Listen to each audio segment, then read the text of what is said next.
with the December 2021 meeting of the West Virginia Entrepreneurship Ecosystem. Thank you all for coming out today. Happy holiday season to everyone as we go. We have a great lineup today, and I'm particularly excited to see the Spotlight program and learn more about this new initiative from a great partnership up in the northern part of the state. And we'll turn it over to s.tyree from the Community Development Hub, one of the original founding partners of the ecosystem. So it's great to have Stephanie on here presenting today.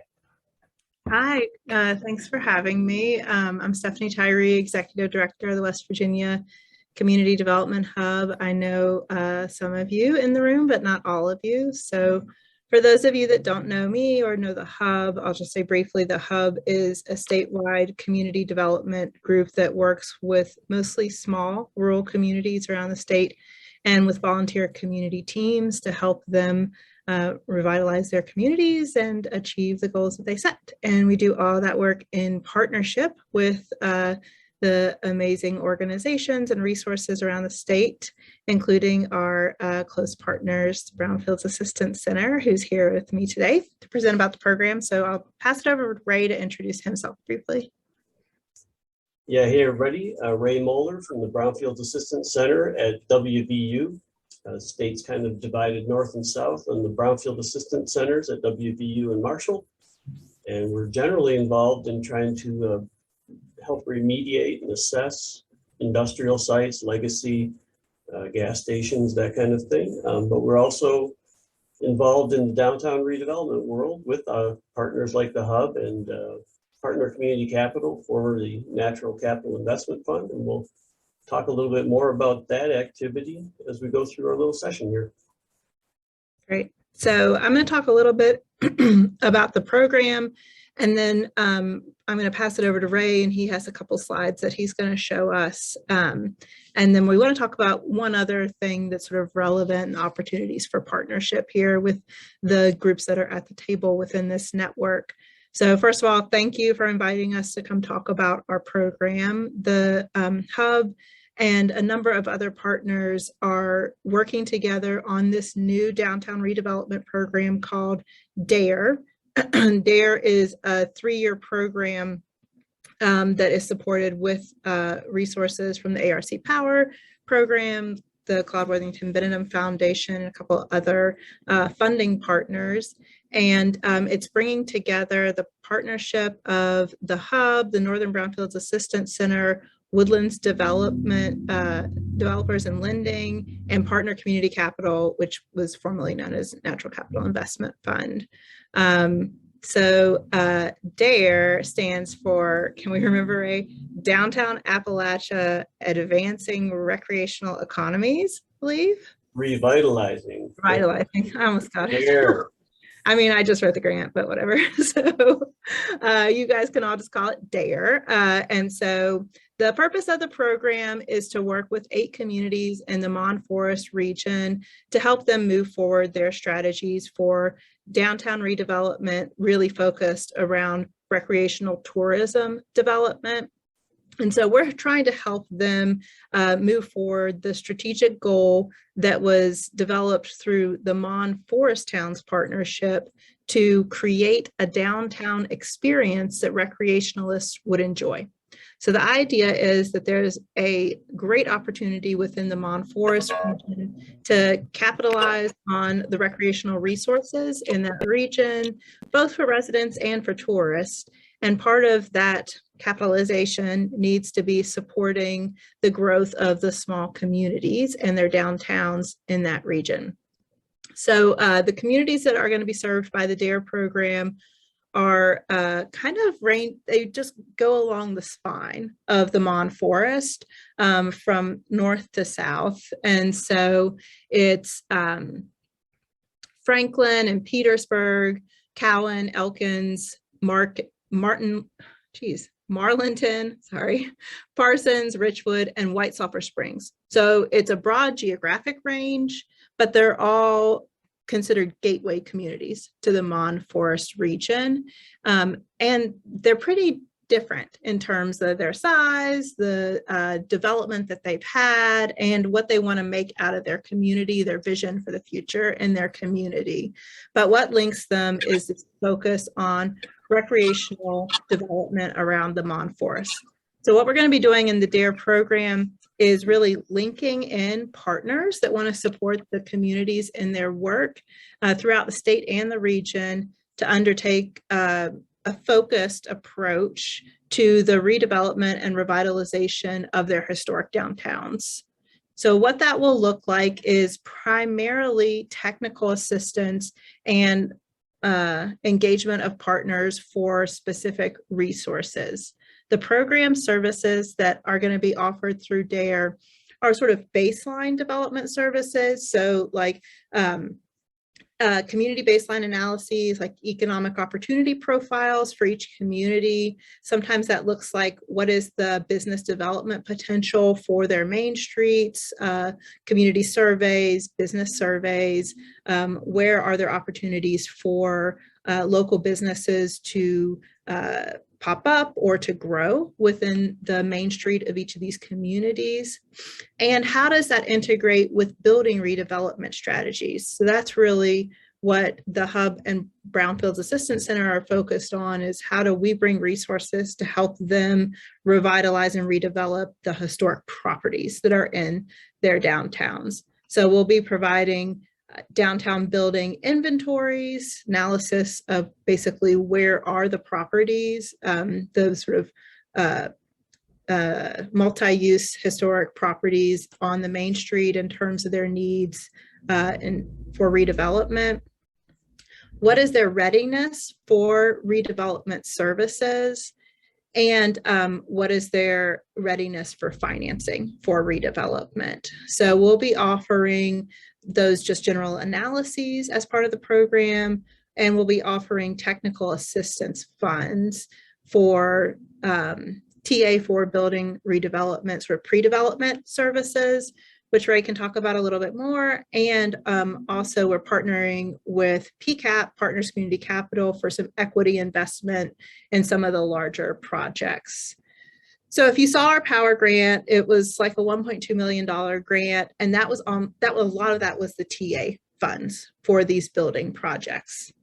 The other thing, the last thing I think that might be of interest to the folks in the room here is that we do plan to do these things that we call developer opportunity tours, and that really links the buildings that have redevelopment potential with developers that are interested in developing those buildings, investors that are interested in financing that development, and potentially entrepreneurs that are interested in going into those buildings. And so we've had good success in piloting that tour strategy in a few different communities, and we plan to roll it out to all of the communities. So the last thing I'll say is, how are we engaging with entrepreneurial development and small business development services? So a core part of the program is partnership engagement strategies. We already know that we'll be engaging, I already mentioned Woodlands as a partner. They're business coaches, and there are business coaches within the region through the HIVE program at New River Gorge Regional Development Authority and the West Virginia Women's Business Center. So we want to be partnering with them to understand what technical assistance and resources are available that we can all be sort of like coordinating and working together to provide to these communities, with the goal with this program of getting businesses into those redeveloped buildings. And what are the surveys or the analyses that are needed to help the communities know what businesses they should be recruiting and where is the greatest potential for growth in terms of downtown redevelopment and business growth. So I think that's enough for now. The last thing I'll say is program timeline. So we got the award to launch the program in October. We're doing sort of like a soft launch right now with the communities. The communities obviously all signed on when we put together the proposal, but we're going to do the real formal launch of the technical assistance services in the spring of this year. And then the program will run for 3 years. So it'll be going on for quite a while.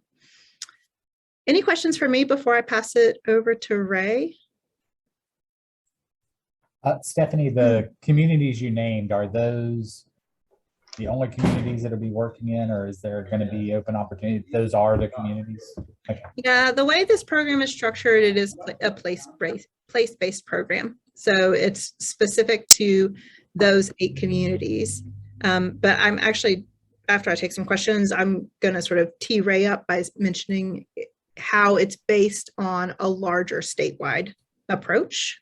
So, would you mind just like reminding us what those 8 were? I didn't write them all down. Yeah, sure. Yeah, so I'm gonna just say them alphabetically because that's the way we have them written. So it's just all the communities almost all the communities that are around the Mon Forest region. So Cowen, Elkins, Franklin, Marlinton, Parsons, Petersburg, Richwood, and White Sulphur Springs. There's actually 10 communities in that region, like municipalities, and Thomas and Davis elected not to be part of the program.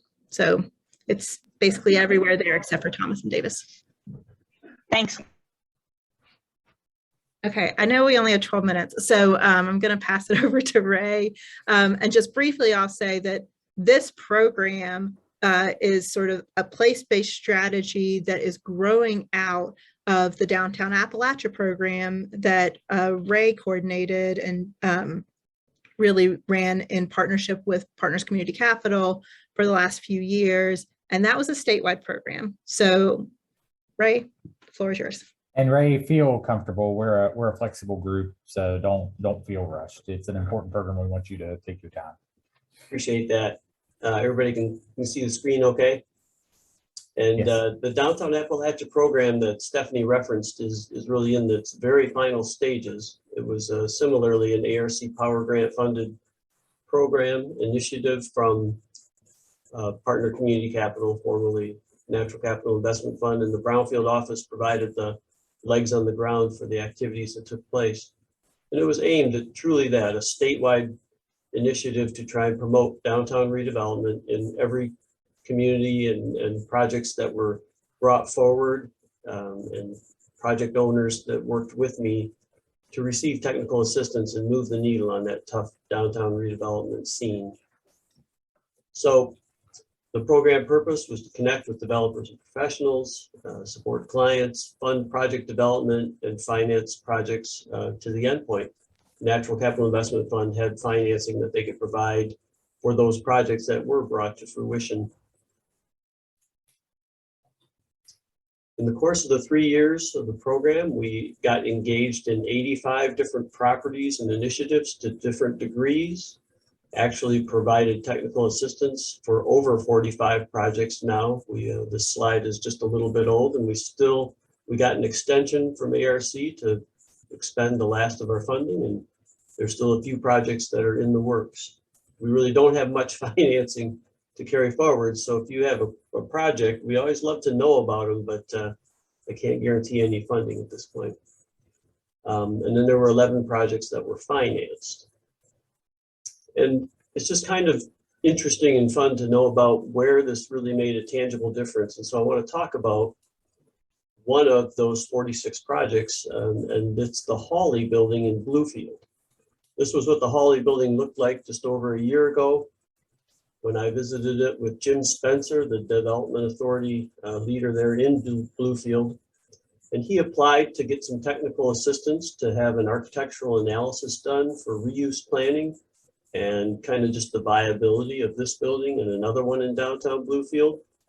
And as you can see, this building had some issues, as is typically the case in downtown, small rural downtowns in West Virginia.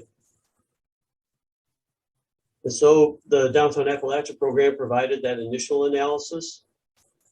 And as that analysis was being provided, the Bluestone Health Clinic in the Bluefield area, the hospital had recently closed down in Bluefield, and so everybody had to go to Princeton for hospital services. The clinic had decided to expand their services in Bluefield, and they were going to build in a greenfield towards the expressway.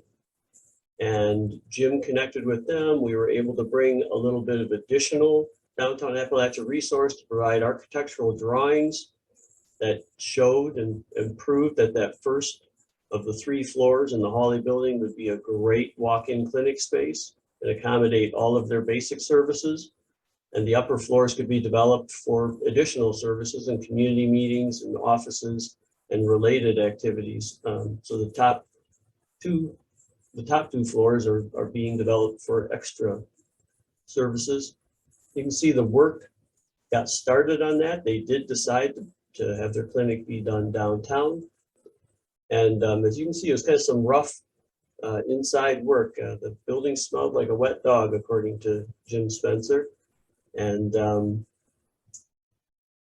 thanks to the timely investment and follow on to the downtown Appalachia work, the Hawley building looks like this on the inside. This is the waiting room on the left, and then the little atrium that was created because there was a skylight that had been covered up.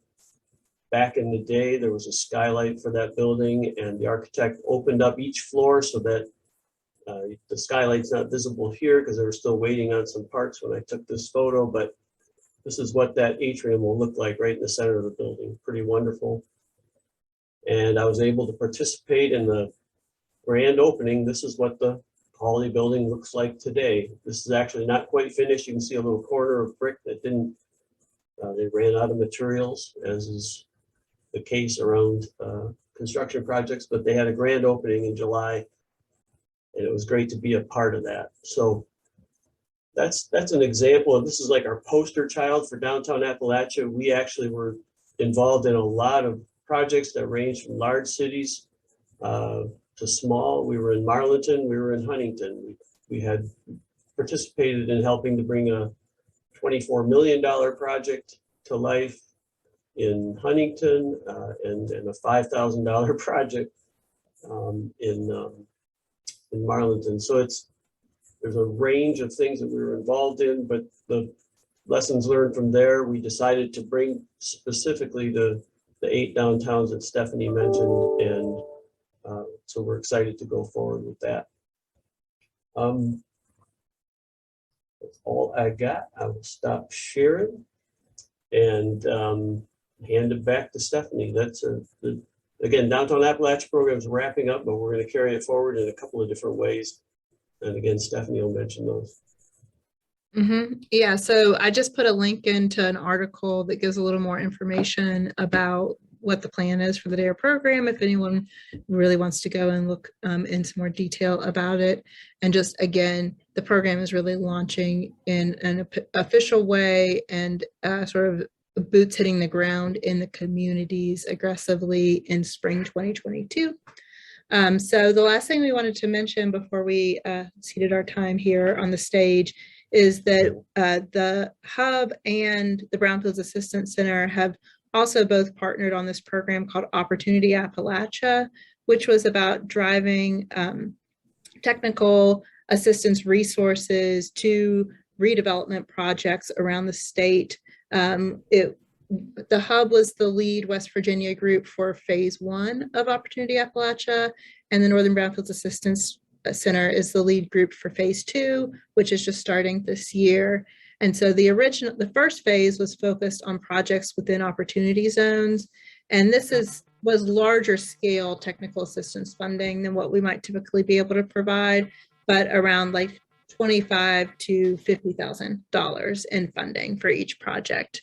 And this is a multi-state program, so it covers sort of the multiple states across the Appalachian region.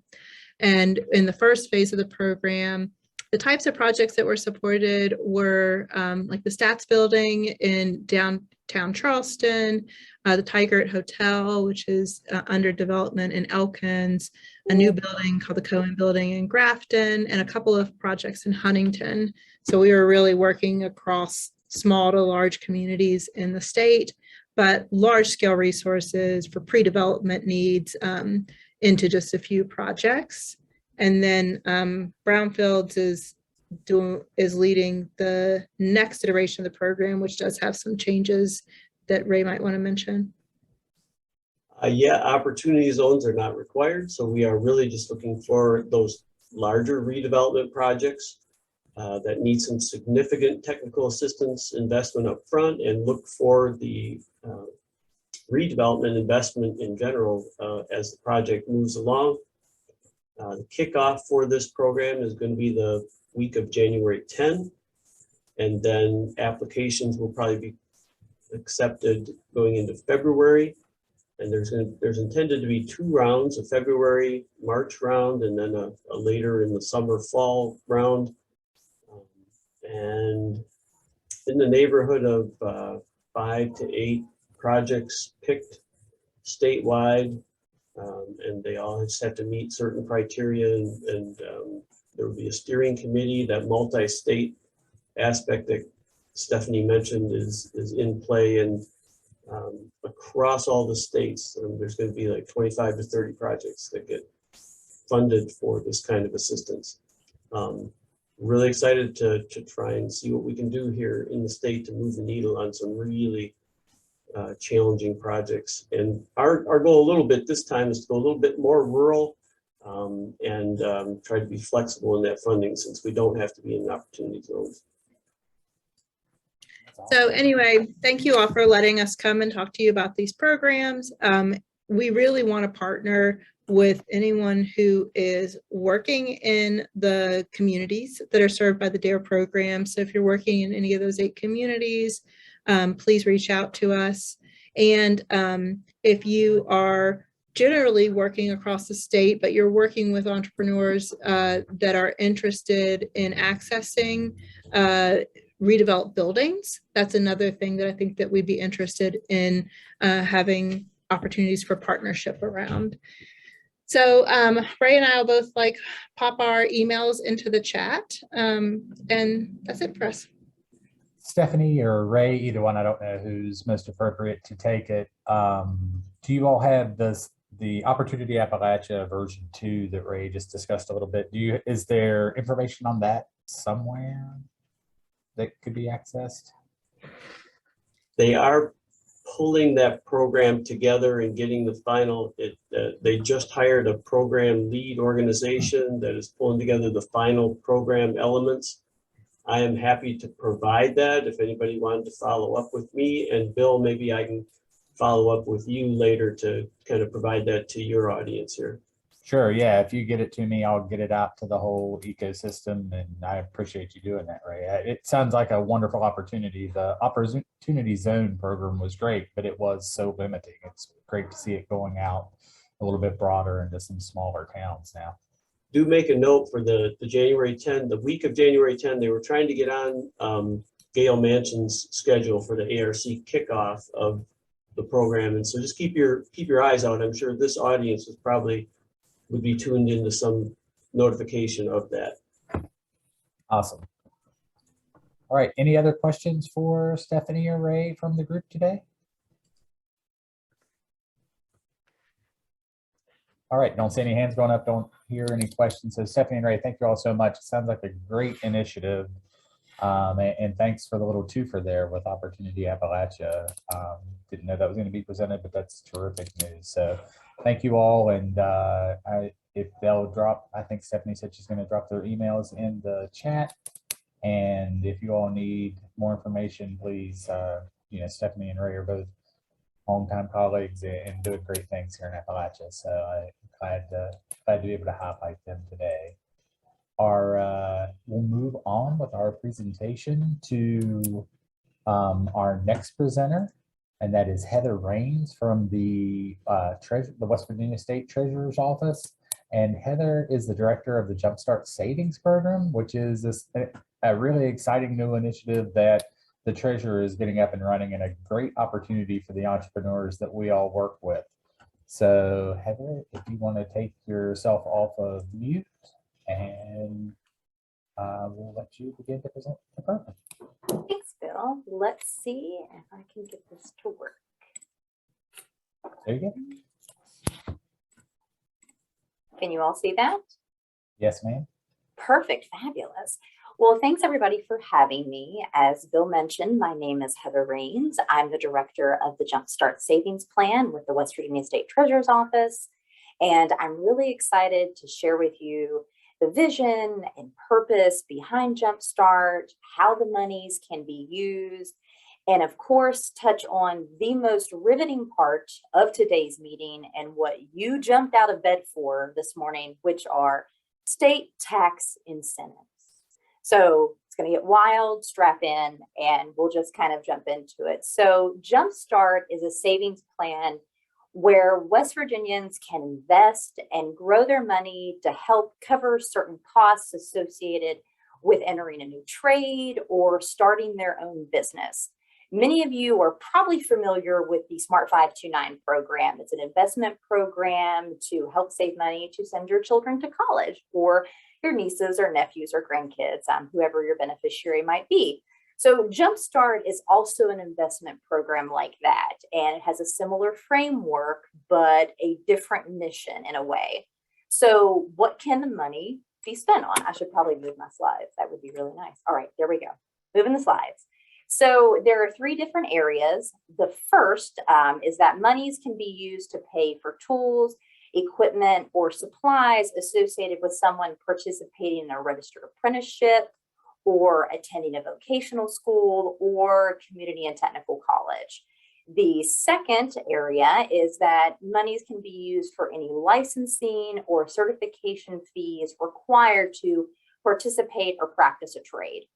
And third, and this is last but not least, our business startup costs. So you all, most of you, are the subject matter experts when it comes to entrepreneurship. And,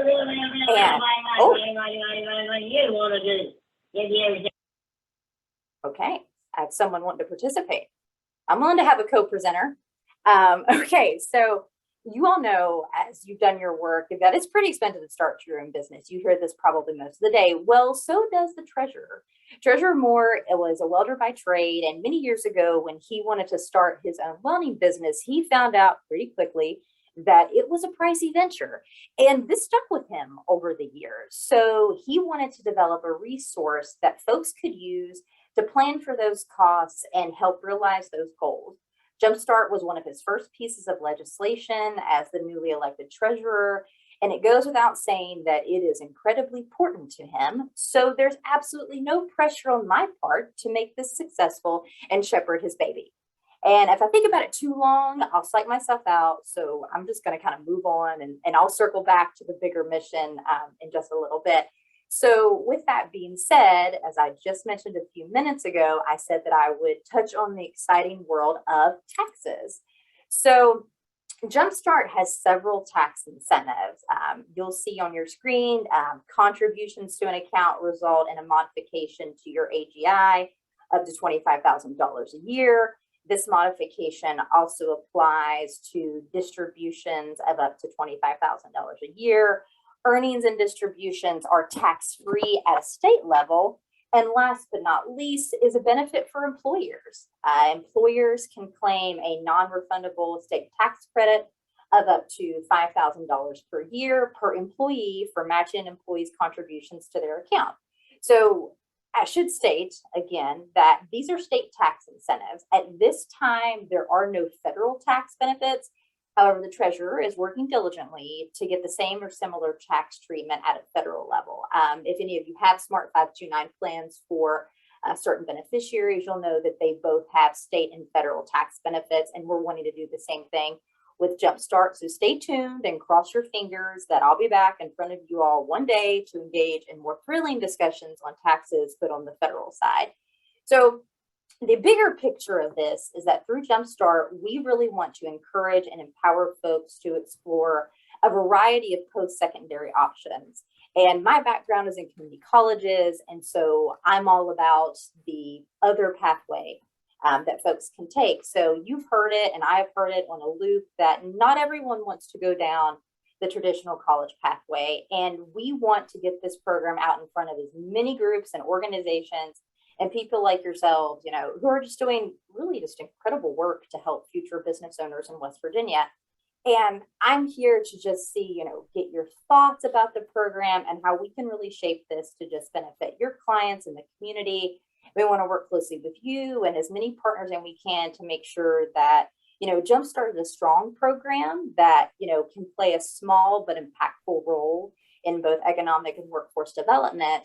And hopefully, if I come and speak to you all again, I will have a beautiful logo, just like Stephanie and Ray did one day. And Jumpstart is not ready to launch yet. We have many things to do in addition to the logo. So we are looking to launch in July of 2022. But I needed something to do over the last 60 days of when I was just hired. So I want to make sure that we're already talking about it and we're making connections and we're just getting feedback and, you know, making sure that we can speak to as many possible people that we can. So thank you all for your time today. I'm willing to answer any questions, or if you hated it, I can also not come back. I hope you liked it. So, you know, any feedback, anything, I would love to talk to you all individually if you'd like at some point. We have local government specialists that break up different parts of the state. So we have coverage throughout that attend events and on behalf of the treasurer and drop off information. So it's no problem to reach other parts of the state. And I also love to travel our beautiful state. So I'm open to hit the road and all of our different interstates. So just thanks for your time. If you have any questions or comments or feedback, concerns, I'm all ears. Heather, we've had a couple questions already dropped into the chat. And I'm not paying attention. I'm sorry. No, that's fine. You were presenting. The first question that I can see is, will this be able to be used for continuing education credit costs? Oh, I haven't had that yet. May we get back with you on that? Sure. That was I'll make a note. That was from Ann Jones at WDU. Thank you, Ann. We'll get back on that. Anybody else has a question? You can either drop it in chat. Sarah Walmsley has her hand up. Sarah, you'll have to take yourself off mute. Hi, how are you? So I have a question. I am the business education, marketing, finance, and arts and AV coordinator here at the West Virginia Department of Education, the Office of Career and Technical Education.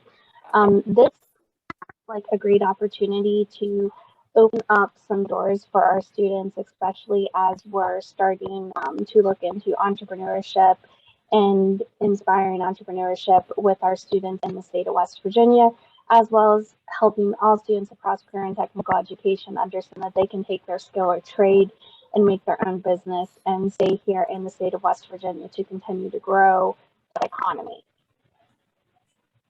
And I'd love to connect further. Yeah, honestly, Sarah, it sounds like you should have given the presentation. That was a great comment. So yeah, no, I would love to connect further. You know, the CTEs are written throughout HB 2001, the legislation, just like the colleges and the registered apprenticeships. So yes, let's connect, and you know, I would love to. That'd be great. Thank you.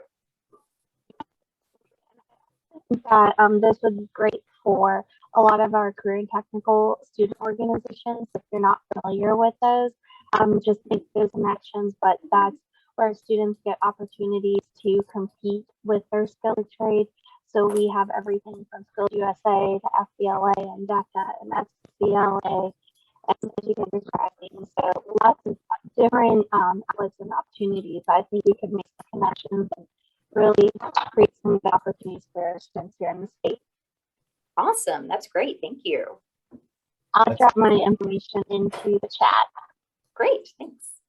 That's a great point, Sarah. I know particularly the FFA students get going early, and a lot of them are entrepreneurs before they're ever out of high school. So what a great opportunity for those kids to have this kind of start. Anybody else have questions today for Heather? I guess I have a couple if nobody else does. Heather, I was wondering, you know, with like the Smart 529 plan, who and I may have missed it in trying to moderate, and I'm sorry if I did, but how is the fund going to be managed? Like we have one for my son and it was managed through the Hartford. How is the Jumpstart money going to be managed? Similarly, so we're still working out with the program manager and still going through to see what our investment options are. There are quite a bit, as you know, investment options for Smart 529, and sometimes it can get a little complicated. We want to make this a little simpler. So yeah, so we're still working that out, and that will be ready for launch. It'll be, I'm hoping, a little clearer and a little easier. Awesome.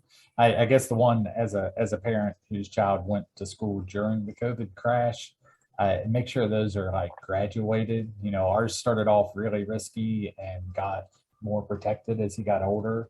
My nephew went through the crash of 2010 and lost a lot of his 529 because it was just set up as a, you know, there were no protections put in for the parents. So it was just pretty wide open. You set your thing, and unless you were very diligent about watching your money, it just went away in that crash. So, you know, luckily before COVID, ours had been set up so that it was, we set Alex's up when he was really young, and it was wide open when he was 3, 4, 5, up to like middle school. And then every year, some more of it was moved away from, you know, the markets more into stable money, so that a big drop like happened wouldn't take away so much of his college earnings. Yeah, no, that's really good insight and some lessons learned. Anybody else have questions for Heather? I think it's super exciting. Yeah, I'm excited too, and you know, just hoping I don't mess it all up because the treasurer really loves this. So I understand what it's like to be handed a new government enterprise and told to go forth and do good things. So we are definitely rooting for you. Heather, if you want to put your contact information in the chat, I see Sarah's already dropped hers in there for you. And people can reach out individually at that point. I will do that, not a problem. If I could. And while we're doing that, Tara, if you've got any updates for us on Bridging Innovation, I know some exciting things are getting ready to jump off for Bridging, and we've got the website live now. So yes, just a quick update, everyone. Please save the date, April 4th through 8th will be Bridging Innovation. We'll have many different pitch competitions. We're still working on solidifying some of those speakers for the Entrepreneurship Ecosystem Conference, which will be Tuesday. We're still working on tightening up the schedule for the rest of the week, but we are very excited. We want you to save the date. A press release will be going out, but for right now, please just mark your calendars for April 4th through 8th. And as Bill mentioned, we do have the website up and running. So if you guys need hotel rooms, we do have a hotel block. If you have any questions, Bill or I are happy to answer those for you. I just dropped the link to the landing page. The landing page is on Business Link. Obviously, all these events aren't sponsored by Business Link. They're sponsored by individual schools and organizations around the state. So it's changed a little bit since the first time we announced it. So if you want to go there and give it a look, I think particularly exciting is we're having a student entrepreneurship day or a student entrepreneurship event as part of Bridging. And in addition to all the business plan competitions and business model competitions, we're going to be bringing in students, and Sarah's department over at education has really gotten involved, and we are super excited to see how that goes. And then a veteran specific event as well. So really trying to bring in as many aspects of entrepreneurship and small business ownership as we can. We're still, of course, looking for sponsors. If you all want to talk about sponsorship, we have a few of those available still. Tara is helping take those through because I was too new at the state to understand exactly how that would work. So thank you so much, Tara, for working with us on the sponsorship. Oh yeah, happy to. If someone wants to give money, I'll take it. So. But just wanted to note that. And again, if you have suggestions for speakers, we are about finalized on the agenda. We hope to have the final big announcements here within the next few weeks. And we'll do the teaser thing like the Spider-Man No Way Home trailers that are out there. We're going to tease that if everything comes together, the Ecosystem Day, we think, is going to have some pretty high profile national names. In addition to people from around the state of West Virginia doing wonderful work. So we'll just let that be a teaser for right now. And hopefully here in the next few weeks, we'll be able to confirm some of that good news. While we're talking about things you need to pay attention to in the next few weeks, the next one is super, super important. And that's because if you come to this link on January 11th at 2 o'clock, you will not be in the meeting. This is our last meeting at this Zoom address, and I've tried to put that out there consistently. And hope people have been paying attention. We will have a new Zoom address for 2022. And that's thank you to the Encova Center for allowing us to use their Zoom. We're transitioning off NCRDs after taking up their bandwidth for 3 years now with their Zoom. So thank you so much. But again, just drop the registration link into the chat.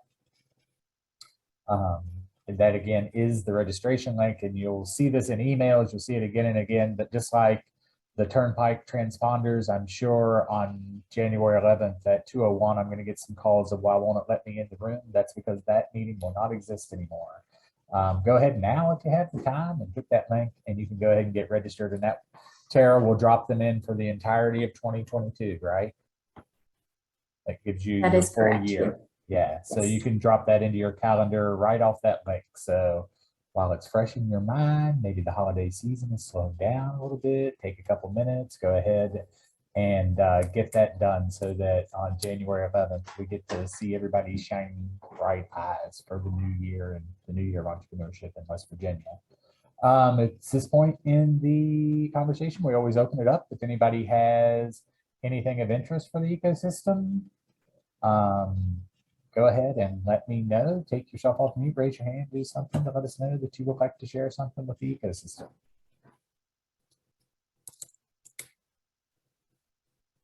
And if nobody else has anything, we will tag out just a couple minutes early this month. Oop.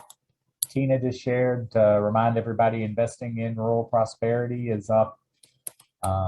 Rural Rises meeting this month. That will be Thursday. I don't know if people have seen the book. It's a totally free book available from, who is it, Tina? The Treasury. And it's a huge, thick book, but they will send it to you free if you go to Treasury's website. So I'm sure that will be also mentioned Thursday during the meeting.